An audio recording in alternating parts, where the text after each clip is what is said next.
Sobre el concepto de desarrollo, dice que se ha concebido a menudo el desarrollo estrictamente en términos económicos y que los paradigmas de desarrollo de la modernización y la industrialización a menudo han tenido como resultado la destrucción de sistemas políticos, económicos, sociales, culturales, educativos, etcétera, de pueblos, y que las sociedades de los pueblos indígenas a menudo han sido consideradas retrasadas, primitivas e incivilizadas, donde se considera que su asimilación al llamado mundo civilizado es equivalente a su desarrollo.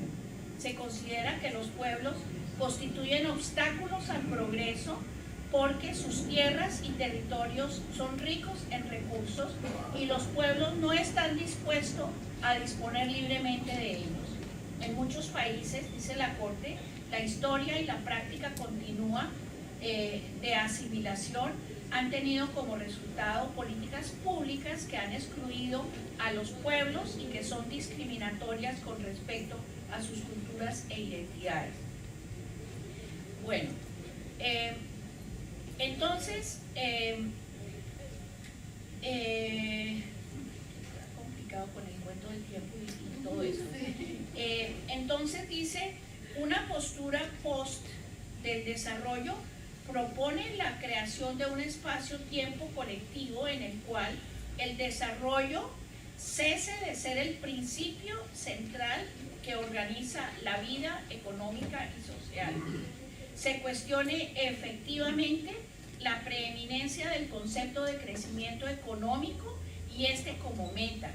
Se deconstruye la matriz cultural de donde proviene el desarrollo y su historicidad. Se desarticula paulatinamente en la práctica el modelo de desarrollo basado en la premisa de la modernización, la explotación de la naturaleza como ser no vivo, los mercados, la exportación y las acciones individuales. Se reconozca una multiplicidad de definiciones e intereses alrededor de las formas de sustento, las relaciones sociales y las prácticas económicas. Se diseñan políticas desde la relacionalidad entre grupos humanos y de estos con la naturaleza, es decir, se procede desde un principio de cosmovisiones relacionales como las que subyacen las cosmovisiones y prácticas de muchos grupos, en vez de la cosmovisión dualista que separa seres vivientes de no vivientes, humanos de no humanos, individuos, comunidades, se establezca un diálogo intercultural, etcétera, etcétera. El impacto del desarrollo, dice la Corte, de ese desarrollo que está entre comillas, es particularmente más fuerte cuando se trata de pueblos, ya que las comunidades étnicas son usualmente excluidas de los beneficios de desarrollo económico, lo que conlleva una doble discriminación. De un lado son discriminados por decisiones que desde la sociedad mayoritaria se basan en una comprensión uniforme de la nación que invisibiliza sus reclamos sociales al carecer de todo enfoque diferencial.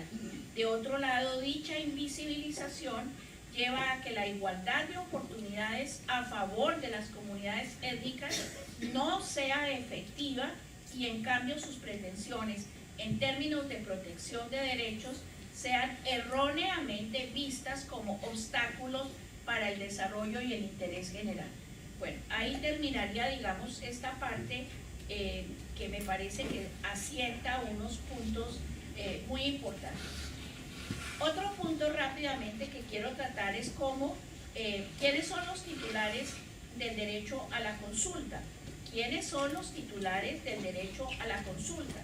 Y entonces dice, si bien para el convenio 169 es indispensable la coexistencia del valor objetivo y subjetivo, y objetivo es que hablen lengua, usen no sé qué vestido, y subjetivo que se sientan realmente indígenas, dice la Corte, el criterio prevalente es que se sientan indígenas. Y digamos, demasiadas sentencias le dan poca importancia a que perdieron la lengua, el proceso civilizatorio cortó la lengua, les cortó los brazos, les cortó las piernas, pero un ser humano sin lengua, sin piernas y sin brazos, ¿sigue siendo ser humano o no?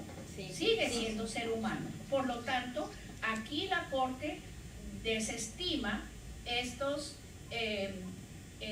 fenómenos externos, fenómenos culturales, para definir si un pueblo, una comunidad es merecedora del nombre de pertenecer a un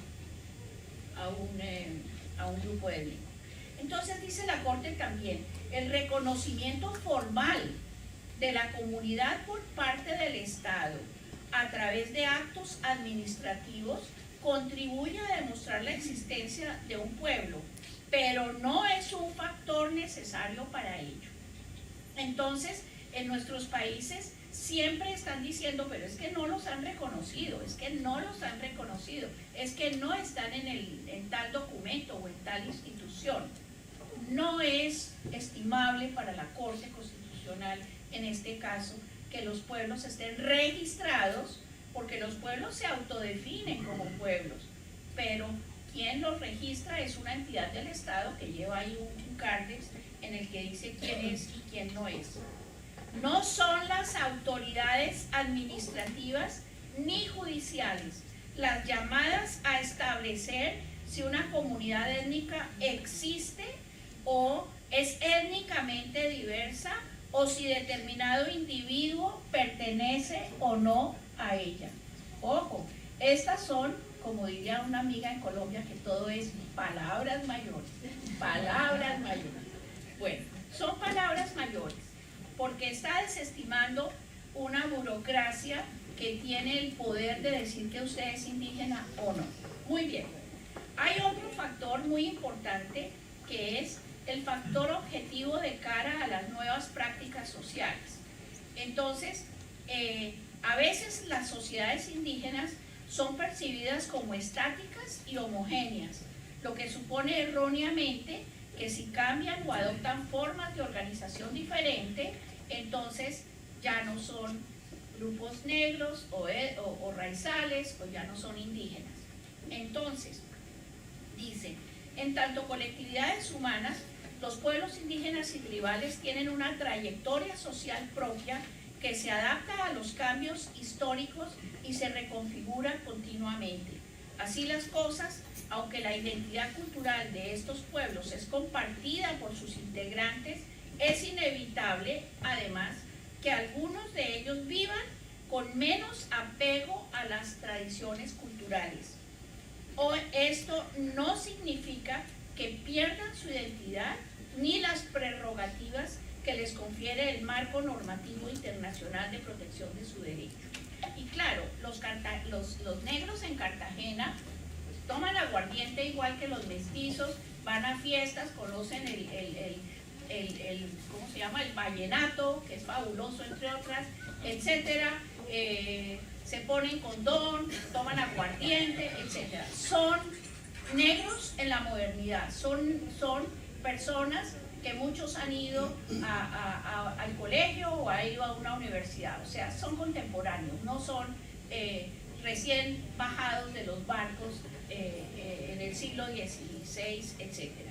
Entonces, la verificación de esos elementos objetivos que buscan las instituciones es también una práctica, digamos, de los sistemas que no puede ser el factor de fondo para definir si existen condiciones objetivas de identidad, de cultura, ¿no? Como llaman por ahí el indiómetro en Colombia, a ver si sí son o si se les ha ido su indianidad o si a los negros se les ha ido la negritud o como se llame, que en las instituciones juega y que también juega muchas veces en estos procesos en donde se dice, pero es que ¿cómo me van a decir que esos son indígenas? Es que no son indígenas. O sea, se duda de la existencia de comunidades. ¿Y quiénes dudan? Pues funcionarios públicos que se atribuyen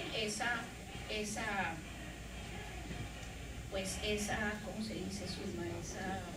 Esa cosa. Buena parte de las controversias sometidas a consideración de la Corte y que han dado lugar al desarrollo de la doctrina constitucional sobre derechos de los pueblos involucran comunidades en proceso de reconstrucción o reconfiguración de su identidad y en algunos casos situadas en un espacio liminar o de frontera étnica.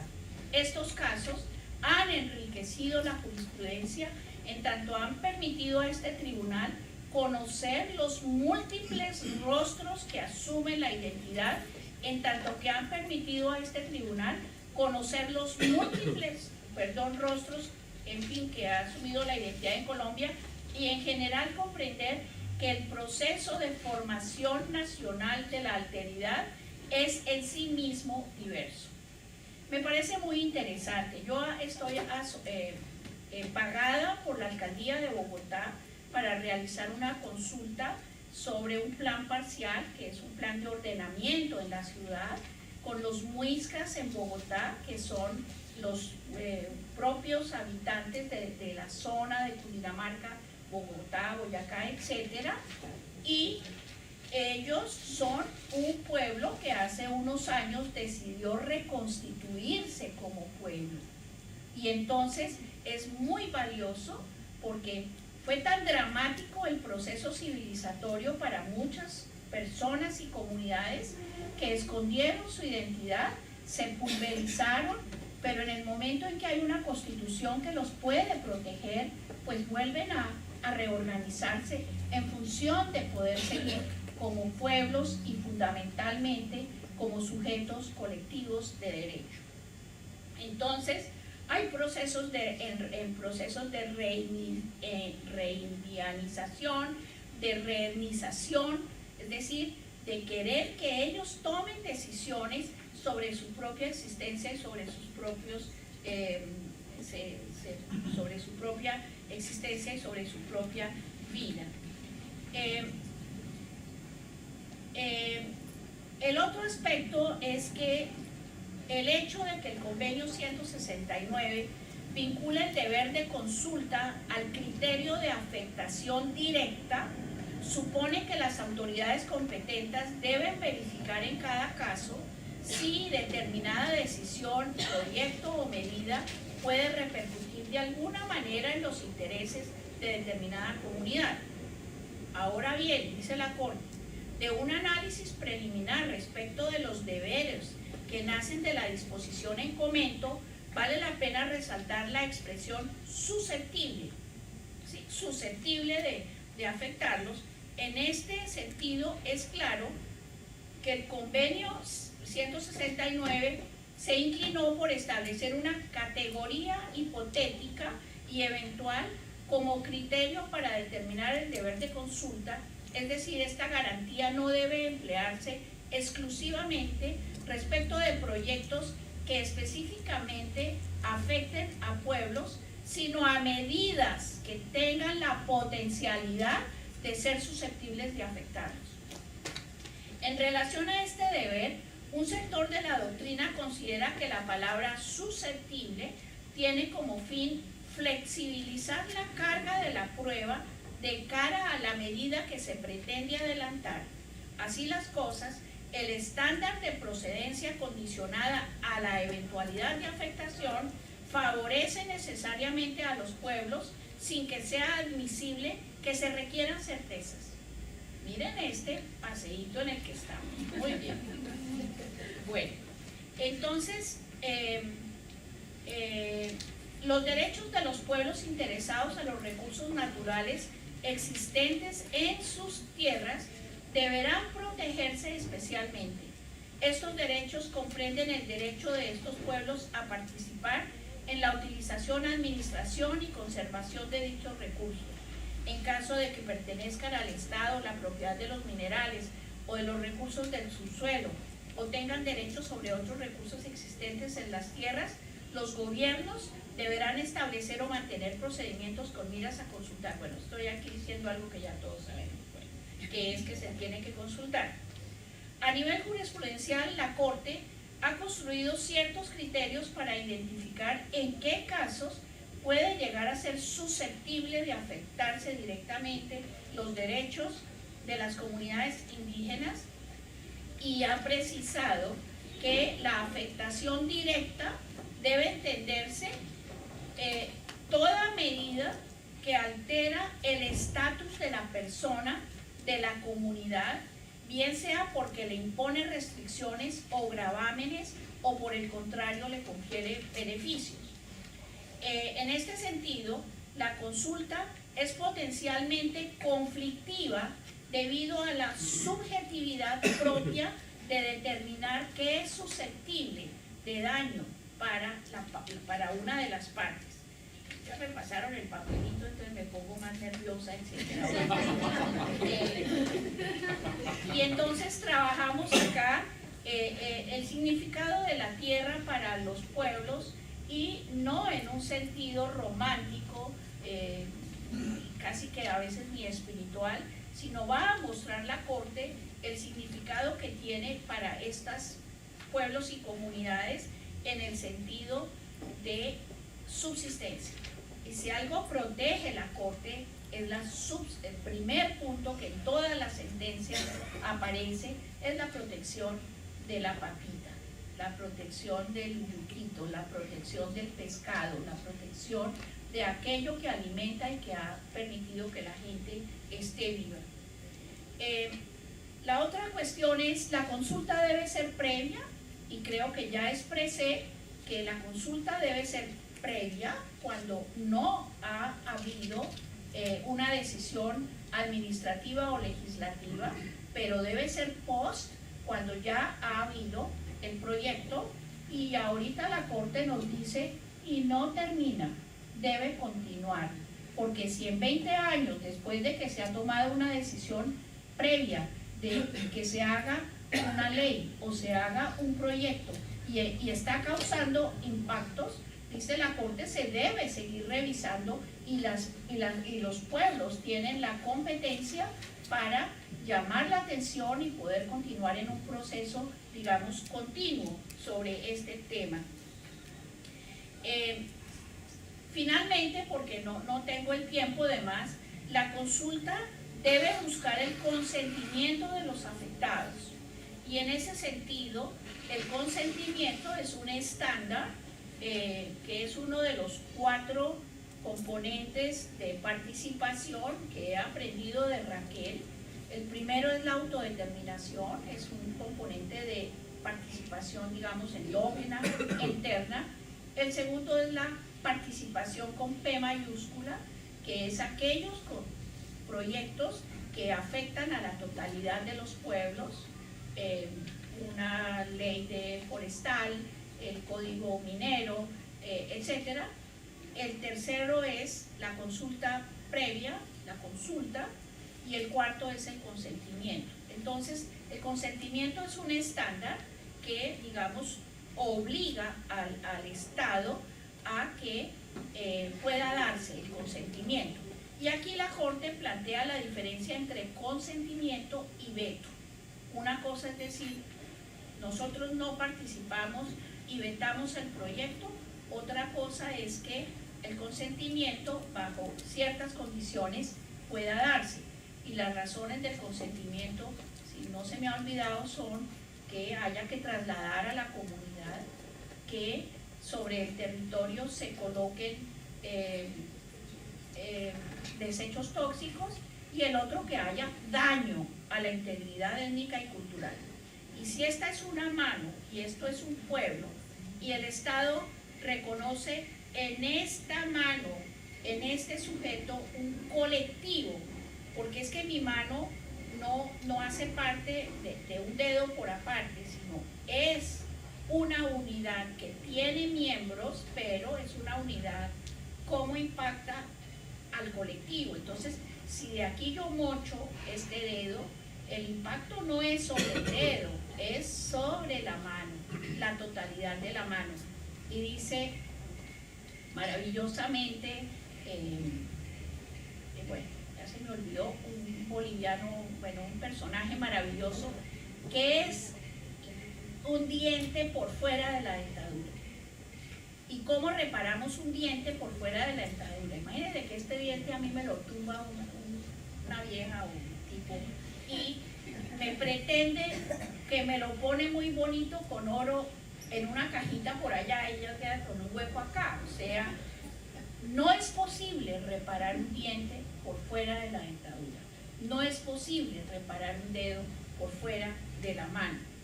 Entonces, digamos que hay un modo de realizar la consulta a la cual no me referiré por cuestiones de tiempo, pero que en Colombia está tratando de que haya por un decreto. Los indígenas, con base en estas sentencias, no se atreven a firmar una ley, que es una ley especial porque protege derechos humanos, porque los estándares planteados por la Corte son tan altos que no van a aceptar una ley. Esa es mi tesis y pues en ese sentido estaríamos apoyando esa idea.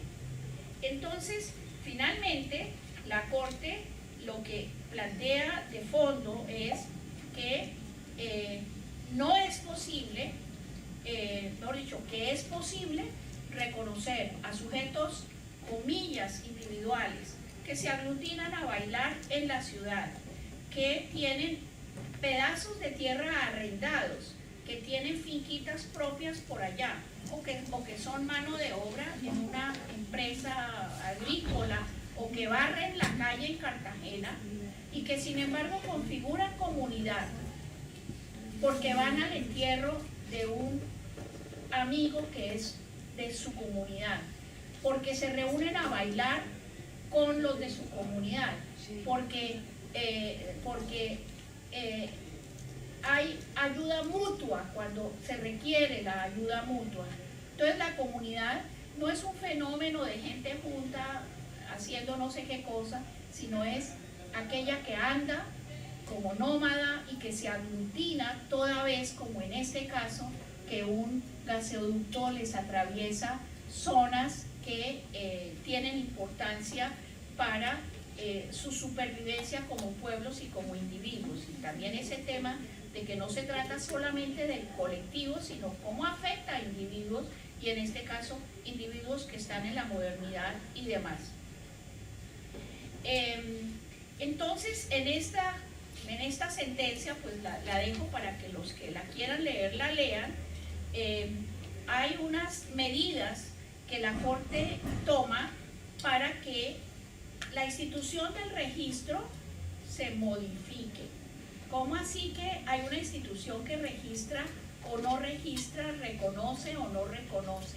Se tiene que modificar y les da digamos, un tiempito para que lo hagan.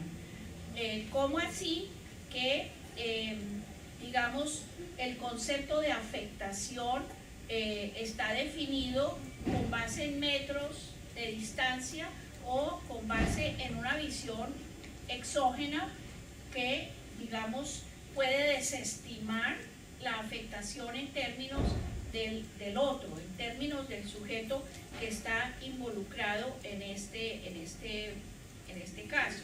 Bueno, pues sinceramente me angustia que no pueda usar un poco de tiempo, pero es muy importante que nosotros entendamos que hay lugares, y en este caso Colombia, que tenemos 7.000 problemas alrededor, políticos corruptos, jueces corruptos en la cárcel, gracias a Dios, y demás, pero donde el tema del reconocimiento y el tema de la protección a los pueblos es una alternativa que existe, que no lo estamos inventando.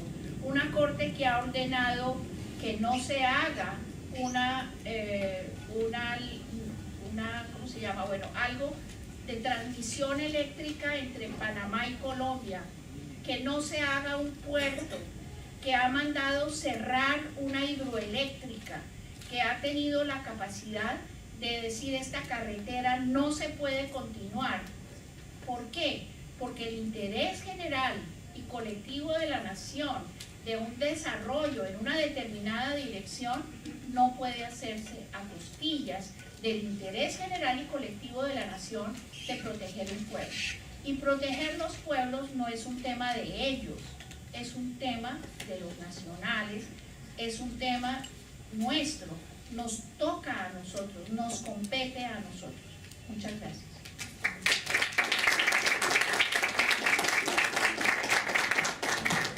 Y esta sentencia es la T-197 del 2016, que creo que vale la pena que la imagen. Bueno, siempre es un placer escuchar a la doctora Esther Sánchez. Le agradecemos profundamente por compartir con los presentes y también con los que nos siguen por internet esta sentencia tan importante de la Corte Constitucional de Colombia.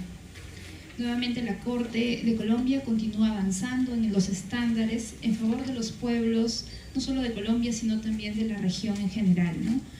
Por ejemplo, en el caso peruano es recurrente que los abogados utilicen el interés público nacional en detrimento, ¿no?, de los pueblos indígenas. Vamos a seguir conversando con la doctora Esther cuando ya vengan las preguntas, así que vamos a volver a escuchar a la doctora. Ahora a continuación vamos a seguir con la exposición del doctor Marco Huaco, para quien también pido un fuerte aplauso.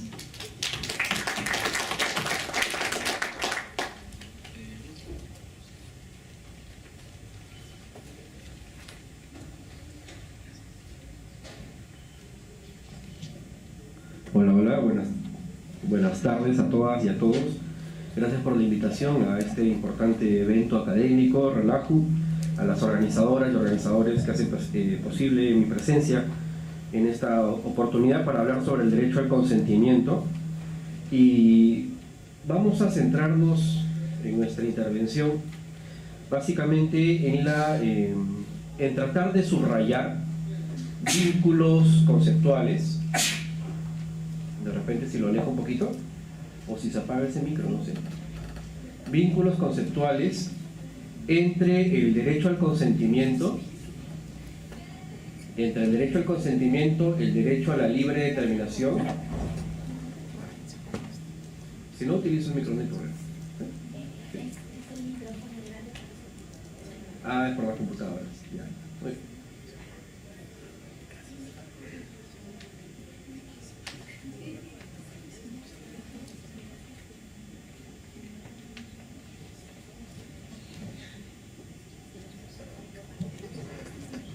Disculpe, gracias.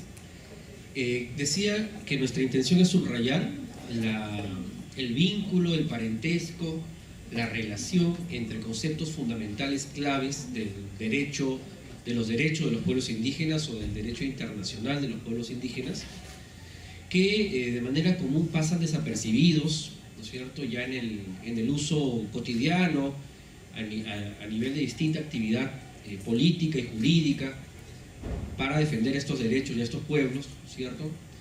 Y nuestra intención es subrayar la relación existente entre consentimiento, el derecho al consentimiento, el derecho a la libre determinación de los pueblos, ¿cierto? Y cómo esto se vincula con la consulta previa, con la participación.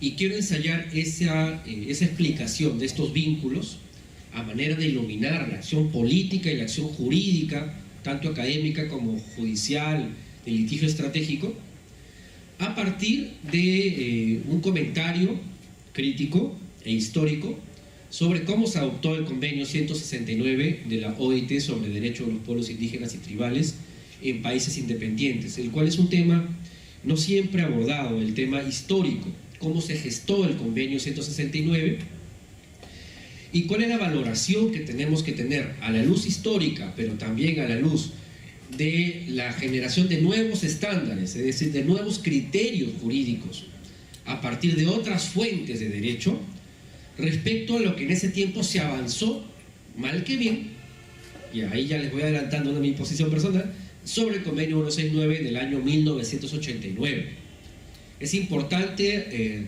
volver a la historia, ver cómo esta historia ha sido procesada a través de los años y contemporáneamente, y cómo estamos ante una nueva etapa que siempre es importante valorar para no perder de vista cómo se partió.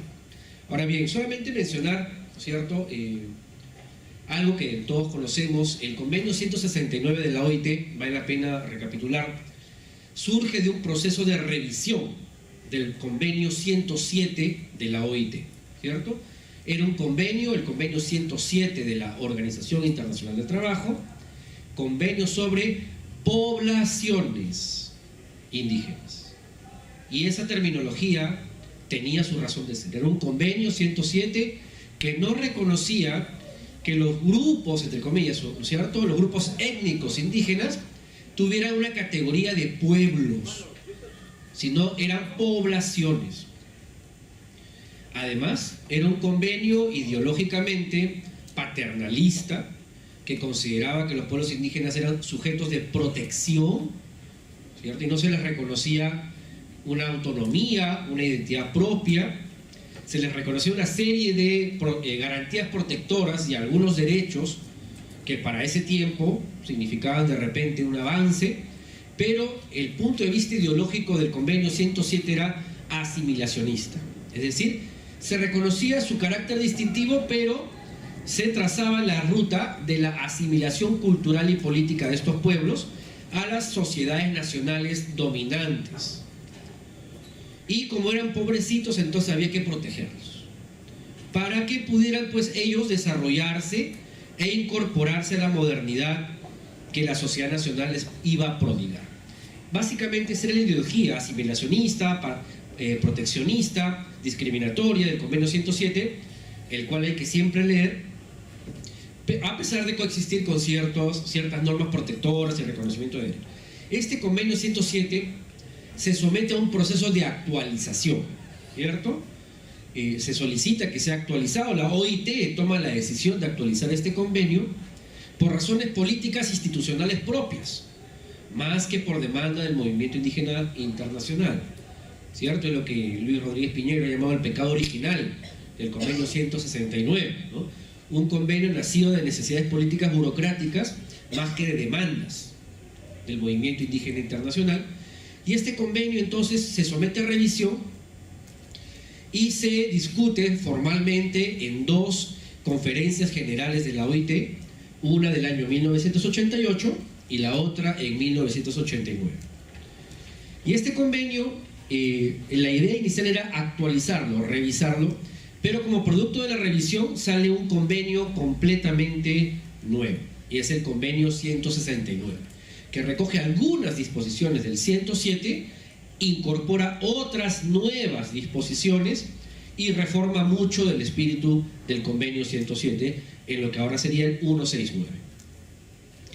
Y el convenio 169 se comienza a discutir, ¿no es cierto?, a partir de una decisión administrativa del buró de la OIT, y se plantea que se realice una reunión de expertos que elaboren un documento preparatorio.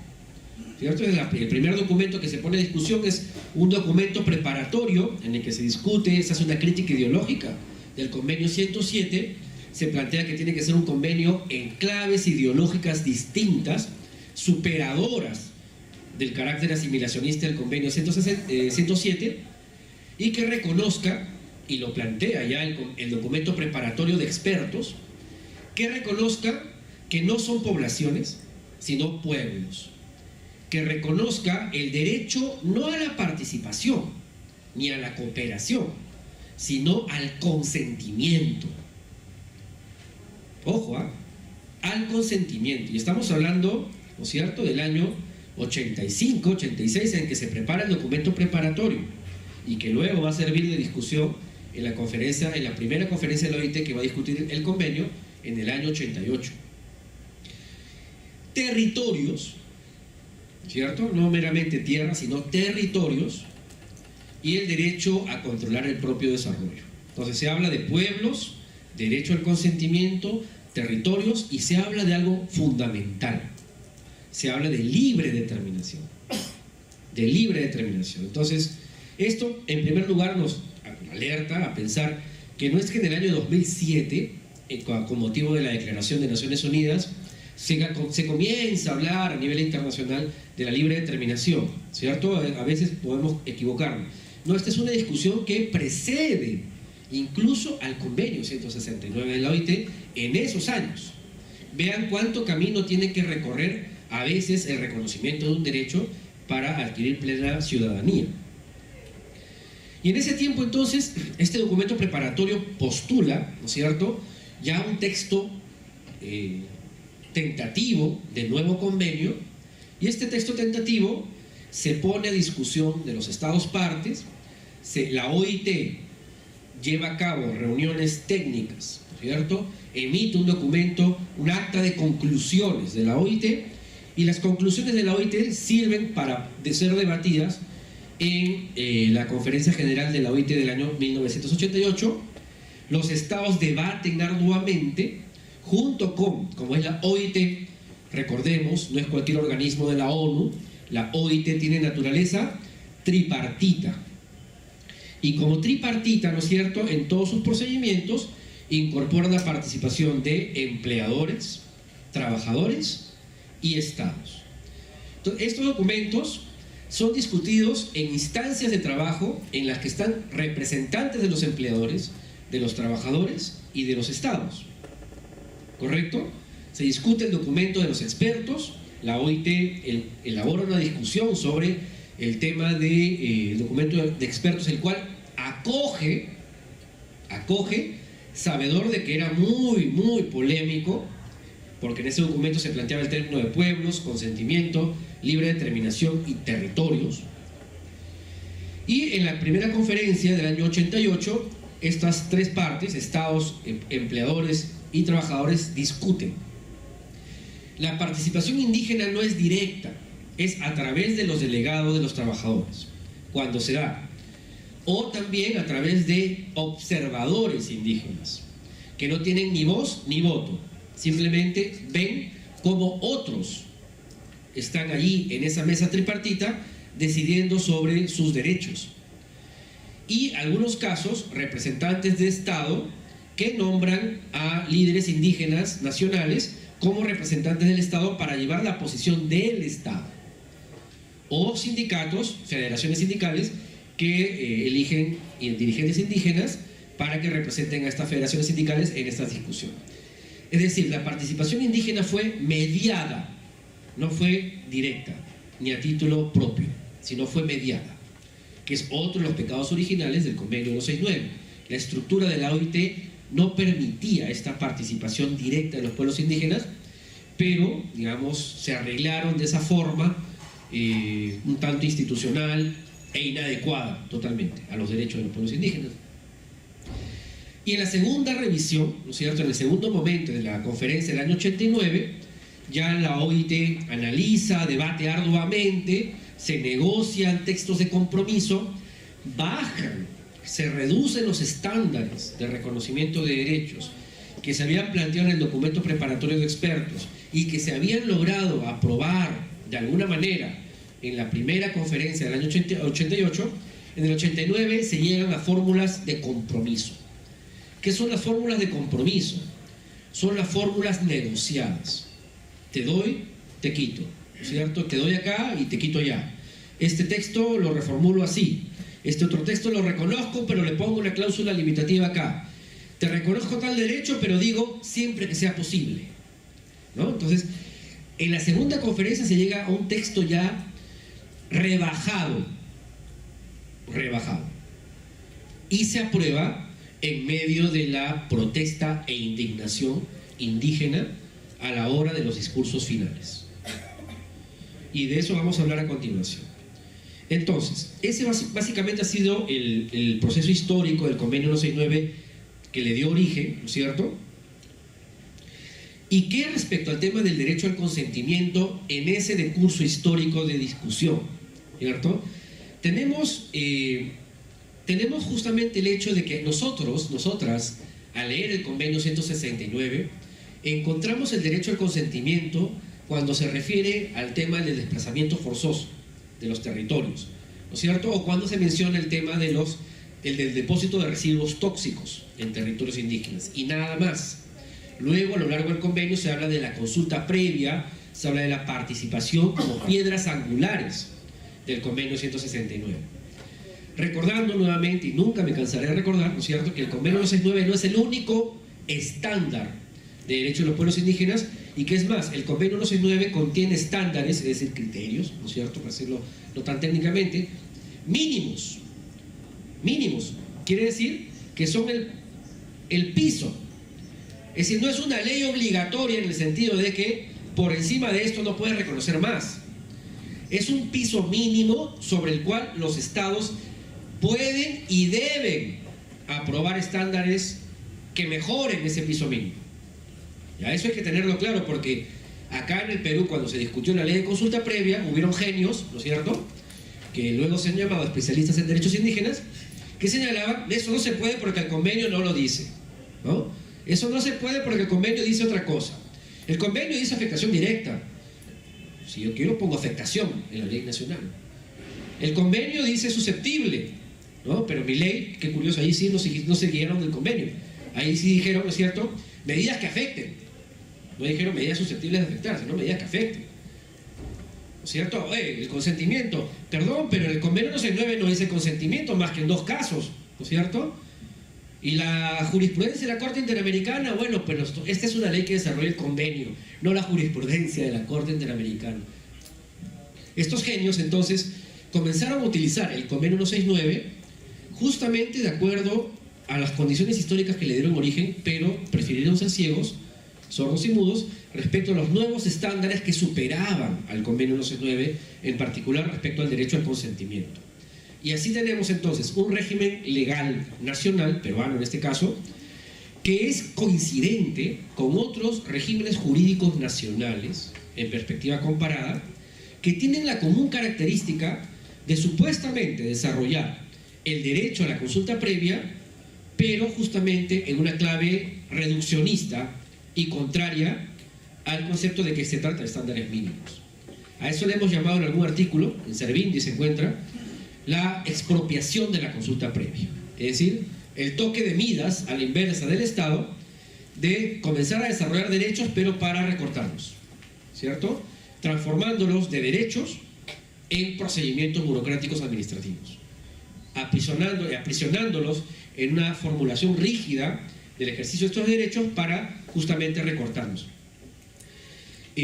Modalidad y tendencia que tiene diversos puntos en común en varias experiencias nacionales. Justamente una de ellas es negar, ¿no es cierto?, que los pueblos indígenas tengan derecho al consentimiento y no meramente a la consulta previa. Ahora, esto es interesante de verlo ya en los debates antiguos, ver cuán poco hemos avanzado, ¿no es cierto?, discursivamente a nivel nacional sobre estos temas, pero al revés, cuánto se ha avanzado felizmente en otros estándares, en nuevos estándares jurídicos que sí garantizan el consentimiento más allá del convenio 169. En particular, ¿no es cierto?, aquí lo que afirmamos es que desde los orígenes del debate de la revisión del convenio 169, la vinculación entre pueblos, libre determinación y consentimiento siempre estuvo presente, y es algo que hoy no debemos olvidar. Actualmente, a nivel nacional, cuando ya no se puede evitar reconocer derechos de los pueblos indígenas, entonces se introducen posturas revisionistas y fraudulentas sobre la naturaleza del derecho a la consulta y el derecho al consentimiento. ¿Y de qué se trata? Se trata de reconducir lo que fue un proceso histórico autónomo de desarrollo de estándares de derecho internacional de pueblos indígenas, de contornos políticos, históricos y jurídicos muy propios, reconducirlo, es decir, traerlo hacia otro proceso histórico que es el de los derechos fundamentales o el de los derechos civiles de corte liberal clásico. ¿Y con esto qué significa? Que en la práctica se dirá sí, los pueblos indígenas tienen derecho a la consulta previa en virtud del derecho a la participación o en virtud del derecho a la identidad cultural, los cuales son derechos constitucionales que emanan a su vez del derecho de todas las personas, ¿no es cierto?, a la propia libertad, al desarrollo de su libre personalidad y a su identidad individual.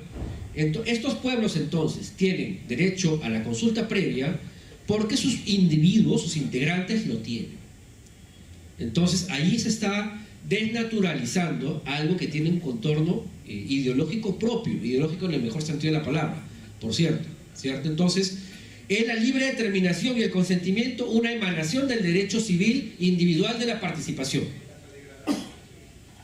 Forma de vaciar el contenido y sentido histórico principal de los derechos de los pueblos indígenas, frente al cual hay que estar atentos, porque esta es la lógica con la cual los funcionarios públicos se ayornan, ¿no? Hay un ayornamiento de los derechos indígenas en el cual se desconoce el carácter público e internacional de estos pueblos. Sus derechos se reducen a derechos individuales clásicos o derechos individuales ejercidos colectivamente, como es la lógica de la Declaración de Naciones Unidas sobre derechos de personas pertenecientes a minorías. El énfasis es individual. Derechos individuales que se ejercen de forma colectiva, no derechos colectivos. Entonces, esas son las formas de revisar, es un revisionismo de derechos de los pueblos indígenas frente a los cuales tenemos que estar atentos porque no corresponden a las lógicas reales del proceso histórico de reconocimiento de estos derechos. Entonces, esto se da, por ejemplo, el artículo 1 del convenio 169. El convenio 107 hablaba de poblaciones. El convenio 169, el documento preparatorio, plantea que sean pueblos, ¿cierto? Y en la primera reunión del año 88, ¿no es cierto?, se acepta y se dice: en el convenio revisado debería sustituirse la expresión poblaciones por la expresión pueblos. Y a partir de ahora, hablar de los pueblos en cuestión. ¿Qué pasa en el año 88 en las conclusiones? Hay un gran debate, se dice: oye, no nos adelantemos tanto. Pongamos entre paréntesis pueblos / poblaciones. Los pueblos / poblaciones tienen derecho a, etcétera, y veamos qué pasa en el año 89. En el año 89, después de una gran presión de los estados, ¿no es cierto?, de los empleadores, y para esto es decir, finalmente el convenio 169 es ratificado por 21 países, la mayoría latinoamericanos, pero es debatido por la entera comunidad internacional.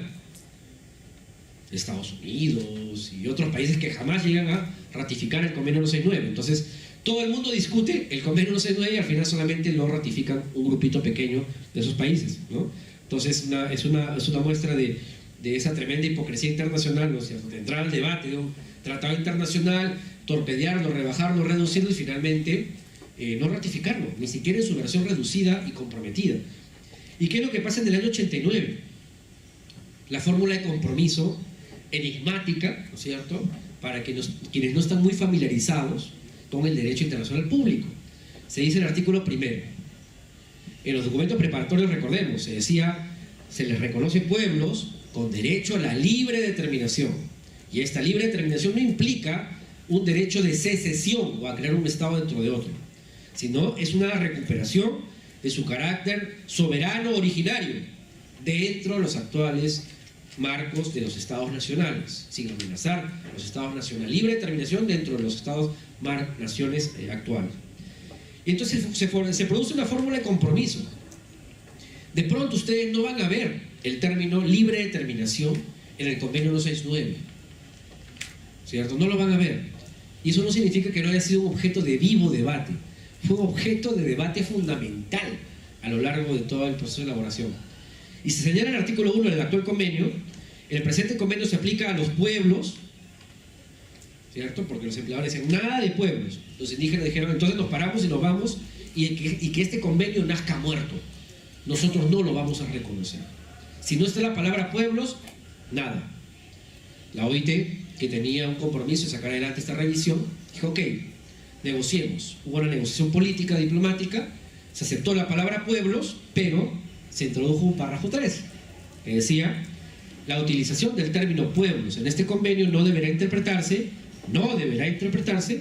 en el sentido de que tenga alguna implicación en lo que atañe a los derechos que otros instrumentos internacionales puedan conferir a dicho término. ¿Qué significa eso? Pactos de 1966, artículos 1, en común: todos los pueblos tienen derecho a la libre determinación. Con su artículo 47 y 25, respectivamente, en cada uno de los pactos del 66, señalando que la libre determinación implica el derecho a disponer libremente los propios recursos naturales con soberanía. Artículo que además muchos nos olvidamos, ¿no? A ver, cuando hablamos de la libre determinación, hablamos del artículo 1 común. Nos olvidamos del otro, que es la dimensión de soberanía sobre los recursos naturales.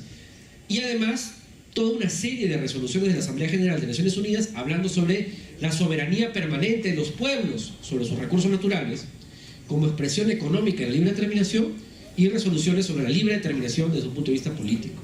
Entonces, a eso se refiere este inciso 3. Cuidado, sí, son pueblos, pero solamente para efecto de este convenio, ¿ah? No pueblos en el sentido de todo el derecho internacional público existente en esa fecha. Entonces, es una cláusula sui generis que algunos señalamos que es nula porque viola el jus cogens, es nula porque viola el derecho imperativo internacional, por discriminatorio. Entonces, inciso 3, si gustamos lo borramos del convenio 169, da igual. Estos pueblos igual tienen derecho a la libre determinación en el mismo sentido que el resto de pueblos de la comunidad internacional, aunque el convenio 169 diga lo contrario, ¿no? Eso es interesante respecto al artículo 1, porque de lo que se trataba justamente era de la libre determinación. El convenio 169 en ese inciso 3 nos dice, son pueblos pero no tienen libre determinación. Eso es lo que nos dice el convenio 169 del inciso 3, cosa que ya definitivamente queda atrás con la libre determinación, con la declaración ONU del 2007. Luego tenemos el artículo 6, ¿cierto?, sobre consentimiento. Y en el artículo 6 sobre consentimiento, ¿no es cierto?, no aparece el término consentimiento en el convenio actual, ¿no es cierto? ¿Y qué es lo que tenemos allí? ¿Qué es lo que tenemos allí en los debates preparatorios del convenio 169? Tenemos allí la siguiente declaración, ¿no es cierto? Se habla de que toda obligación de este tipo para los estados que ratificaran el convenio podía ser fácilmente desnaturalizada, como con frecuencia lo había sido por medio de las consultas formales, que en los hechos pueden no tomar en consideración las opiniones de los pueblos afectados y sus verdaderas necesidades. Es decir, este documento señalaba, tiene que decirse consentimiento, porque si solo se dice consulta, va a suceder lo que ya está sucediendo en el año 88. Piden opinión y no respetan la opinión indígena. 2017, ¿no? Bueno, esa es la ideología que ya en ese momento se está poniendo en discusión y que, oh sorpresa, ¿no es cierto?, la tuvimos en Perú cuando se discutió la ley y el reglamento de consulta previa y todavía se pone en debate. Pero bueno, en el año 88, ¿no es cierto?, se pregunta si debería hacerse la consulta previa, y varias organizaciones indígenas señalan a la OIT en sus actas, han afirmado en sus comentarios que el principio de la consulta no es en sí mismo adecuado y señalan que se debería acentuar la capacidad de estos pueblos para determinar sus propias vidas y acciones y dar su consentimiento para programas y actividades que pudieran afectarlos. Clarísimo, la posición indígena es consentimiento, la posición de los estados es consulta previa, y eso tenemos que tenerlo bien en cuenta. Luego, finalmente, el artículo se aprueba borrando la palabra consentimiento. Lo mismo ocurre con el artículo 13, ¿no es cierto? El artículo 13 sobre tierras. En el artículo 13 sobre tierras también la propuesta original es, ¿no es cierto?, que se hable de el derecho al consentimiento, y finalmente este se elimina. Eso es importante, es un artículo 13 nuevo relativo a tierras y territorios. Respecto al artículo 15, un artículo fundamental del convenio respecto a la explotación de recursos naturales, en la versión del documento preparatorio del primer informe se señala: los gobiernos deberían recabar el consentimiento. En las actas provisionales, las conclusiones del año 88, se repite la fórmula, finalmente, ¿no es cierto? En el texto del año 89, miren, año 89 se filtra también, artículo 14, los gobiernos deberán recabar el consentimiento. Año 89, llegó, pero convenio 169 finalmente aprobado, ¿no es cierto?, dice mantener procedimientos con miras a consultar. Al final, el tema del consentimiento, como ustedes ven, fue bastante luchado. Lo mismo en el artículo 16, sobre consentimiento, ¿cierto?, sobre tierras también, sobre traslado de poblaciones sin su libre consentimiento. En ese caso sí queda la alusión al derecho al consentimiento, no se retira, no se puso en discusión porque bueno, ya se había retirado tantos de otros pasajes del convenio y ahí se mantuvo, ¿no es cierto? Y en el artículo 17, respecto a las formas de transmisión de propiedad y goce de la tierra, En el año 88 se propone, debería recabarse el consentimiento cuando se considere la adopción de leyes o reglamentos sobre la capacidad de dichos pueblos de enajenar o de transmitir sus tierras. Las conclusiones del año 88 también reiteran el punto. En el año 89 el tema del consentimiento se mantiene. Sin embargo, ¿cierto?, en el informe final que es puesto a discusión de las partes, se habla, deberá consultarse a los pueblos interesados siempre que se considere su capacidad de enajenar sus tierras. Como ustedes ven, ¿no es cierto?, junto al, y ojo, el tema de pueblos siguió en discusión a lo largo de las dos conferencias, ¿eh? Y fue un tema que se decidió al final. Entonces, a lo largo de todo el proceso, el tema de la categoría pueblos o poblaciones sigue estando en el texto como una duda fundamental. El tema de consentimiento se sustrae, se reemplaza con consulta previa y con otras fórmulas, ¿no es cierto?, la potestad de controlar sus propias formas de desarrollo. Y además se suprime completamente la propuesta de la libre determinación, y todo esto en el marco de un debate pues reduccionista sobre los términos. Ahora, ¿qué es lo que finalmente sostienen los delegados indígenas respecto al tema, ¿no es cierto? De manera profética, ¿no es cierto?, el señor Craig de la Organización Internacional para el Desarrollo de los Recursos Indígenas de Canadá señaló esto: no sé lo que van a hacer ustedes con nosotros ahora. La mayor parte de los estados que fijaron las normas mínimas del año 57 no las han ratificado. Creo que esos estados seguirán evitando la ratificación del convenio realizado. Han conseguido debilitar este proyecto de instrumento y sin embargo no lo van a ratificar tampoco. Esos estados se han fijado como objetivo debilitar y socavar los derechos humanos indígenas. A la luz de la historia, precisamente fue eso lo que pasó. Es una sensación indescriptible tener que sentarse y ver que personas que no saben absolutamente nada de nosotros toman decisiones y emiten juicios. La pena que sentimos al haber sido testigos invisibles en una sala nos hace interrogarnos sobre el estado de la humanidad. Cuestionamientos que él le hace, dice, en el proyecto de convenio 169 hay toda una serie de violaciones, a saber, la utilización del término pueblos en el párrafo 3. Es injusto y discriminatorio limitar nuestros derechos como pueblos, es decir, el párrafo que eliminaba la libre determinación. En segundo lugar, se niega el consentimiento a los pueblos indígenas.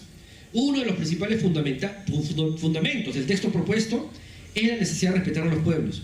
Sin embargo, el artículo 6 solo prevé consultas con los pueblos indígenas cuando los gobiernos tomen medidas que nos afecten directamente. Si afirma el principio del consentimiento, nuestras vidas y territorios seguirán estando expuestos a la destrucción por obra de los gobiernos. La tenían clara, ¿no es cierto? La tenían bastante clara ya en el año 89 y mucho más antes. Entonces, yo creo que esto es importante porque, como conclusiones, nosotros tenemos que recuperar, ¿no es cierto?, estos sentidos originales en nuestras diversas actividades de tipo político y jurídico, subrayando siempre este vínculo entre el derecho al consentimiento y la soberanía originaria de los pueblos indígenas.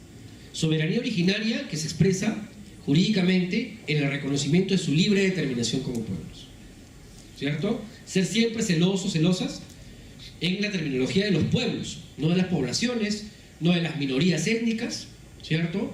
No de personas que pertenecen a minorías, no de comunidades, mucho menos de sociedad civil.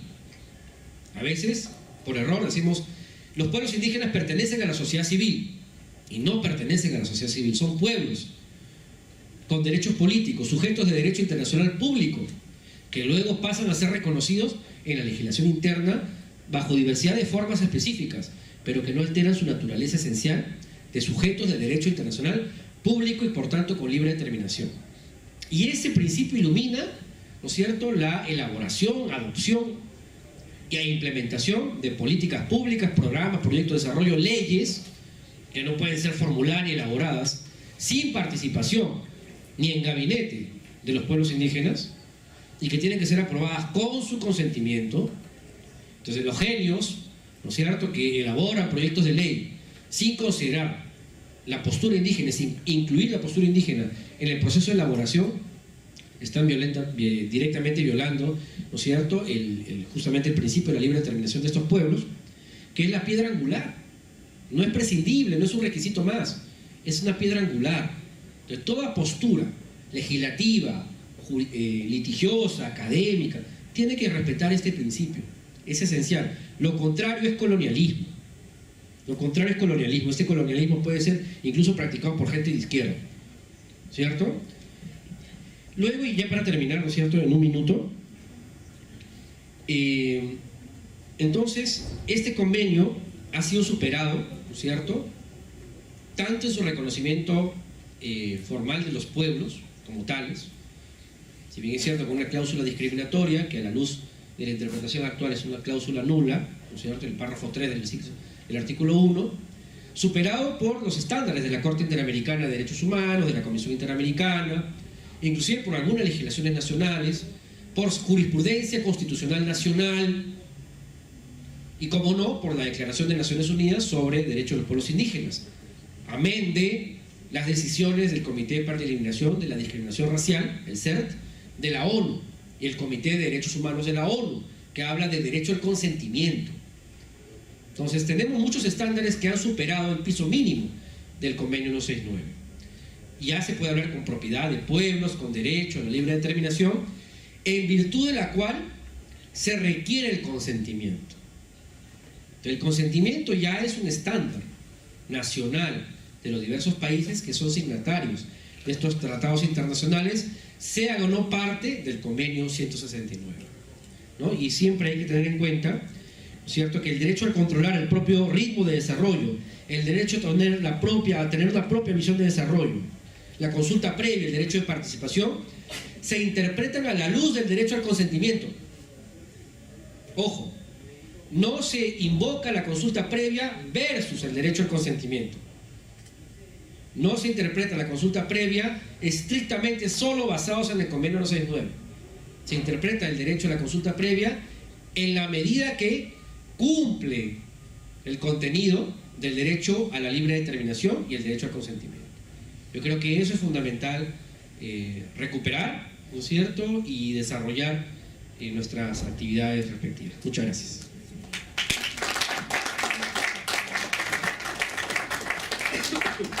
Agradecemos los importantes aportes del doctor Marco Huaco, conocer los debates previos y que no retrocedamos.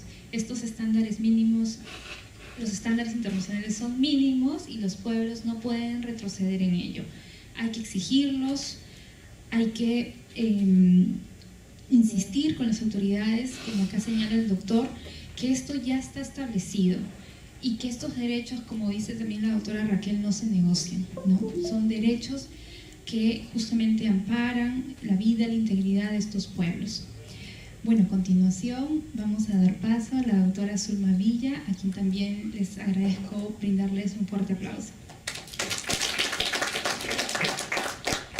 Muy buenas tardes ya con todos y con todas. Para mí es una alegría compartir la mesa con una de mis maestras del derecho indígena, que es Esther, a quien la quiero muchísimo, y con un gran amigo como es Marco Huaco, con quien compartimos también cátedras en la Universidad Decana de América, donde hoy día nos recordaba Lili de que gracias también a una iniciativa, que es algo que le faltó decir a Lili, de los propios estudiantes, es que se abrió la cátedra de pueblos indígenas en la universidad y que nos gustaría que sea imitada también por otras universidades.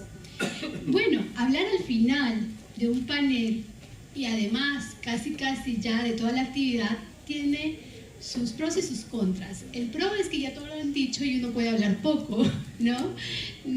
Pero los contras es que también tiene un tiempo muy corto para poder decir muchas ideas que uno le gustaría compartir, sobre todo de estos acercamientos que uno tiene como abogada con pueblos indígenas y que va aprendiendo de ellos, ¿no? Eso es lo que quiero yo compartir con esta presentación que lo van a tener ustedes, es este encuentro que yo tuve tanto con en el año más o menos 2009-2010, cuando me tocó hacer una estancia en la Comisión Interamericana de Derechos Humanos, y empecé a trabajar el tema de los estándares, precisamente porque yo entendía que no solamente para proteger, para defender, como defensora de derechos humanos en ese momento, de personas desaparecidas, ejecutadas, ¿no? Por el conflicto armado interno, veía que para la defensa de los derechos de los pueblos indígenas no solamente podíamos invocar el convenio 169 del OIT, sino había otros instrumentos internacionales importantes y sobre todo decisiones de la Corte Interamericana que son estándares de obligatorio cumplimiento para nuestro país.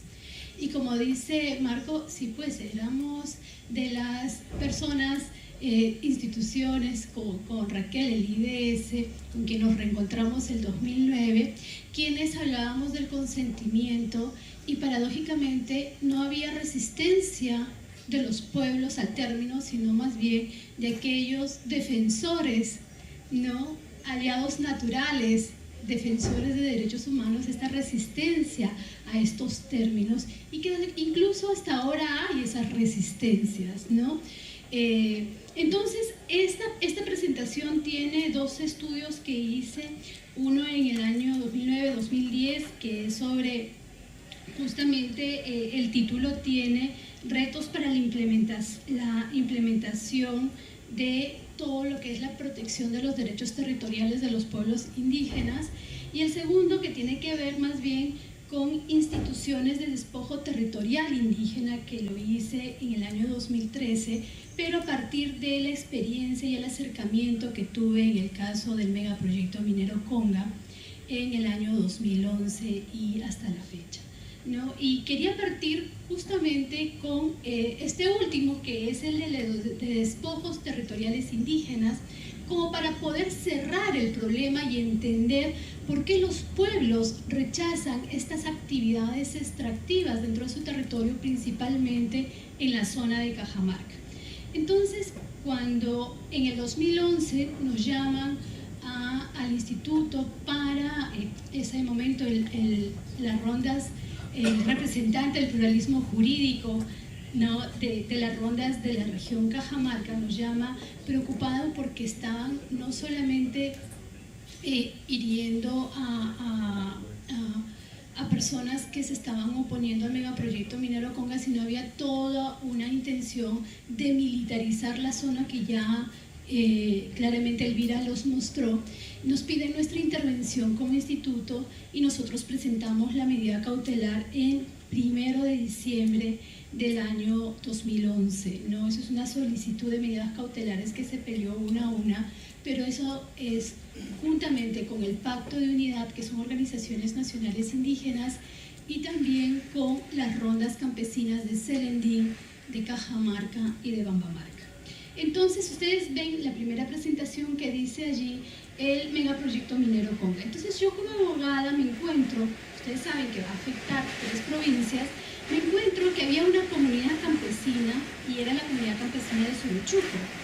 Y entonces yo empiezo a averiguar y veo que había una compra-venta y la disposición de la tierra comunal por las 2/3 partes de la asamblea. A mí me llama mucho la atención eso, ¿no? Y digo, entonces fuimos a registros públicos e investigamos y vimos que muchas de esas actas eran actas que tenían nombres ilegibles, firmas ilegibles, pero sin embargo habían estos notarios muy comedidos, ¿no? De dar legitimidad y legalidad a estas actas, que lamentablemente en algunos casos no se los puede demostrar, ¿no? Con documentos si son verdaderos o no, porque habían desaparecido los libros de actas, ¿no?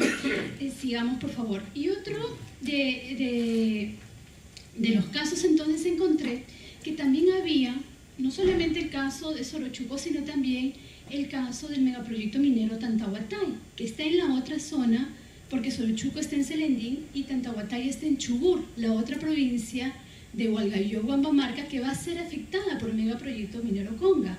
Y resulta que yo encuentro ahí una institución de despojo territorial, que así lo denominé yo en mi investigación, la figura de la donación, ¿no?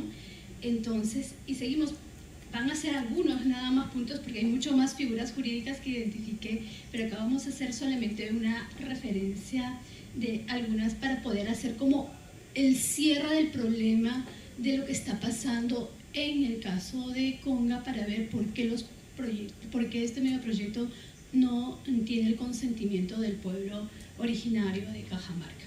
Y otro caso que encuentro es de la comunidad campesina del Tingo.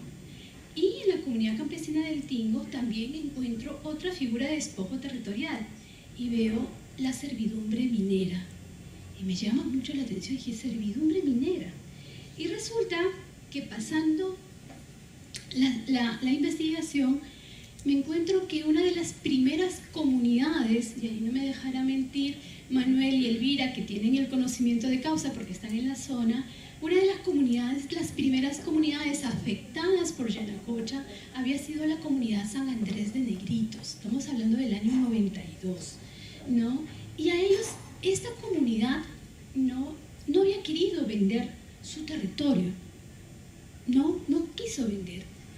Pero resulta que Yanacocha solicita, ¿no?, la expropiación del territorio de San Andrés de Negritos.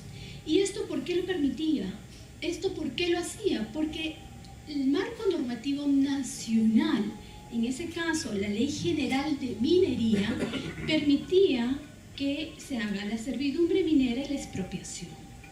Entonces, a pesar de que San Andrés de Negritos se opone, ¿no?, a que expropien su territorio, ¿no?, el Ministerio de Energía y Minas falla más bien a su favor. Y del primer pedido, que era 562 hectáreas, que lo valoriza la Dirección General de Minería a 19.86 soles por hectárea, amplían de esas 562 hectáreas a 609.44. ¿Y cuál es el problema? Que paga Yanacocha 60.000 soles, 900.82.58, ¿no?, por esas 609 hectáreas. Y para que ustedes se den cuenta la dimensión, es decir, los que estudiamos Derecho, ¿no?, este justiprecio que decía el Estado, esta obligación que tiene el Estado de proteger a las comunidades, vemos cómo Yanacocha en el año 93 constituye una primera y preferente hipoteca, y esas tierras por las cuales ellos habían comprado cerca, digamos, de 20.000, 21.000 dólares más o menos, ellos lo hipotecan por 50 millones de dólares. Y el año 94 por 35,250 millones de dólares. Es decir, Yanacocha paga 21.000 dólares y mientras él lo hipoteca por más de 85 millones de dólares. Pero esto, ¿por qué? Precisamente porque a Fujimori no solamente le heredamos uno de los gobiernos más corruptos que ha tenido nuestro país, sino a Fujimori le hemos heredado toda la legalización del despojo de los territorios indígenas en normas nacionales. Es decir, Fujimori no solamente, nosotros debemos recordar Cantuta, Barrios Altos, que gracias a esas víctimas lo tenemos ahora dentro de un penal que además no es cualquier penal, ¿verdad?, sino que también vemos que ha habido flexibilización de leyes laborales, pero también flexibilización de todo lo que ha sido la legislación que protege el derecho de los pueblos indígenas en el marco normativo nacional, ¿no?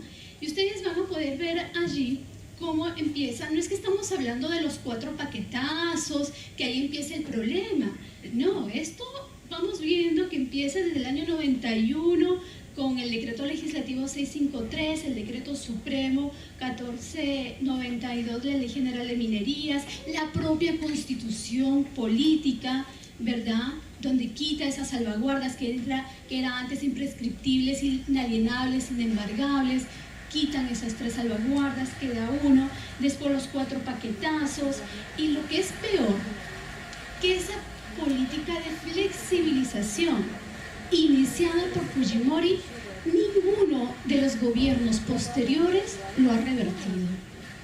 Incluso actualmente, yo en la mañana, justo miraba, yo no tengo Facebook por razones de seguridad, por razones de tiempo también. A veces mis alumnos me riñen porque no tengo pues la comunicación, a lo más tengo el Twitter, ¿no? Entonces veía que la CNA tenía un pronunciamiento junto con el Pacto de Unidad contra este proyecto de ley 1718, ¿verdad? Y me llamaba también coincidentemente, tiene que ver con territorio, nuevamente querer despojarlos, ¿no? Y justo conversaba ahora con Sabino también, ya me recibí una llamada telefónica de Puno, de Juliaca, donde también me señalaban todas estas prácticas que yo les mostré, que el caso de Conga me acercó a esta realidad de las comunidades, como el modus operandi de Yanacocha se va queriendo repetir en otras zonas del país.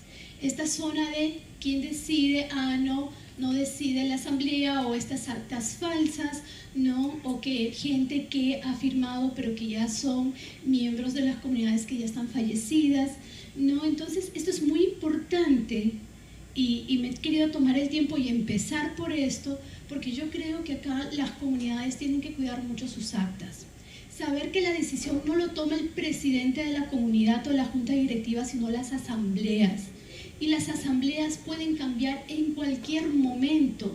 Si alguna vez decidieron trabajar con la minera, no pueden decidir, pueden controlar sus territorios, sus recursos naturales. Entonces, a pesar de todo esto que hemos visto que ha hecho el Estado peruano, ya el Estado está obligado con un marco normativo internacional donde hay estándares, donde le dice qué es lo que el Estado no puede hacer, porque son los pisos mínimos. El estándar internacional, como ya lo señalaba también Marco, es el mínimo. Y a mí me llamaba mucho la atención, por ejemplo, que muchos colegas que habíamos luchado conjuntamente el tema del conflicto armado interno y que veíamos en la defensa que el piso mínimo era el derecho internacional, como después muchos de ellos, no todos obviamente, no decían que el derecho internacional, el argumentar en base al derecho internacional, es un argumento maximalista, ¿no? Entonces, y eso es muy preocupante, porque si nosotros tenemos